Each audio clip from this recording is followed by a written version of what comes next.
બનાસકાંઠાના સરહદી વિસ્તારમાં બચાવ કામગીરી હાથ ધરવામાં આવી। સમાચાર સામે આવી રહ્યા છે, જ્યાં સરહદી વિસ્તારમાં બચાવ કામગીરી હાથ ધરાઈ।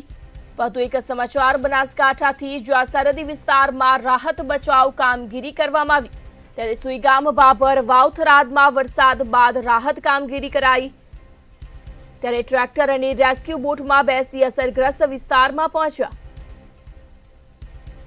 કલેક્ટરે અસરગ્રસ્ત વિસ્તારમાં પહોંચી સંવાદ કર્યો। કલેક્ટર અસરગ્રસ્ત વિસ્તારમાં પહોંચ્યા, જ્યાં કલેક્ટરે સુઈગામ CHC ખાતે પહોંચીને વાર્તાલાપ કર્યો। બનાસકાંઠાથી આ સમાચાર સામે આવી રહ્યા છે, ત્યારે સુઈગામના 12 ગામો માટે જરૂરી વ્યવસ્થા ઊભી કરાઈ।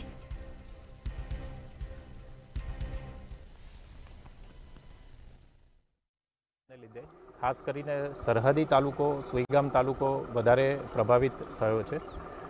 છેલ્લા 24 કલાકથી વરસાદ નોંધાયેલો નથી।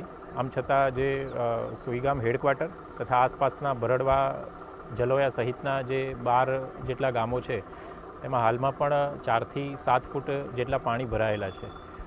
જિલ્લા વહીવટીતંત્રની જે પ્રાથમિક પ્રાયોરિટી હતી એ તમામ ગામોમાં લોકોનો સંપર્ક કરી અને જે ફસાયેલા લોકો હતા તેમને રેસ્ક્યુ અને સ્થળાંતરિત કરવાનો હતો। હાલમાં તમામ જે ગામો છે એમનો સંપર્ક કરી લેવામાં આવ્યો છે। જરૂરિયાત મુજબના જે ગામો છે તેમાં આજે અંદાજિત 1.5 લાખ જેટલા ફૂડ પેકેટ અને પાણીની બોટલનું વિતરણ પણ કરવામાં આવ્યું છે। આવતીકાલે પણ જિલ્લા કક્ષાએથી જરૂરી ફૂડ પેકેટ, રાશન કીટ એ અહીંયા આગળ પહોંચતી કરવામાં આવશે। ચોક્કસથી મુશ્કેલીનો સમય છે, પણ આપણે સૌ સાથે મળી અને આમાં જરૂરથી વહેલામાં વહેલી તકે બહાર નીકળી જઈશું। માનનીય મુખ્યમંત્રી શ્રી ભૂપેન્દ્રભાઈ પટેલ પણ આ અંગે સતત ચિંતા વ્યક્ત કરી રહ્યા છે અને આપણને માર્ગદર્શન આપી રહ્યા છે અને સમગ્ર સુઈગામ તાલુકાની પ્રજા સાથે ગુજરાત સરકાર અને જિલ્લા વહીવટીતંત્ર ખડે પગે છે।